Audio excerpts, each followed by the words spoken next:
آپ رضی اللہ تعالی عنہا سے پوچھا کہ یہ نشان کیسا ہے؟ سیدہ صفیہ رضی اللہ تعالی عنہا نے عرض کیا یا رسول اللہ میں نے ایک رات خواب میں دیکھا کہ آسمان سے چاند میری گود میں آن گرا ہے۔ جب میں نے یہ خواب اپنے خاوند کنانہ بن ابی الحقیق کو سنایا، اس نے یہ کہہ کر کہ تم ملکہ عرب بننا چاہتی ہے، میرے منہ پر زور سے تھپڑ مارا، جس کی وجہ سے یہ نشان پڑ گیا۔ آپ رضی اللہ تعالی عنہ نے جو خواب دیکھا تو اس کی تعمیر یوں پوری ہوئی کہ آپ رضی اللہ تعالی عنہ پوری کائنات کے سردار کی زوجہ بن گئیں۔ الحمدللہ، سبحان اللہ و بحمدہ، سبحان اللہ العظیم۔ السلام علیکم ورحمۃ اللہ وبرکاتہ۔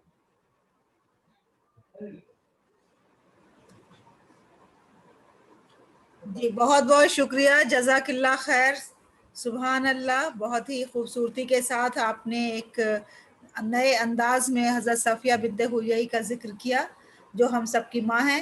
اللہ تعالی ہم سب کو توفیق عطا کرے کہ ہم ان کے نقش قدم پہ چل سکیں، اور جس طرح انہوں نے اپنی جو اسلام لانے سے پہلے کی زندگی تھی اور پھر اسلام لانے کے بعد کی زندگی میں جو تبدیلیاں ان کے اندر آئیں، وہ یقیناً ہم سب کے لیے ایک مثالی تبدیلیاں ہیں، اور ہم سب کو بھی کوشش کرنی چاہیے کہ ہم بھی اسلام میں آنے کے بعد اسلام کو ہی اپنا طرز زندگی بنائیں اور اسی کے مطابق اپنی زندگی گزاریں۔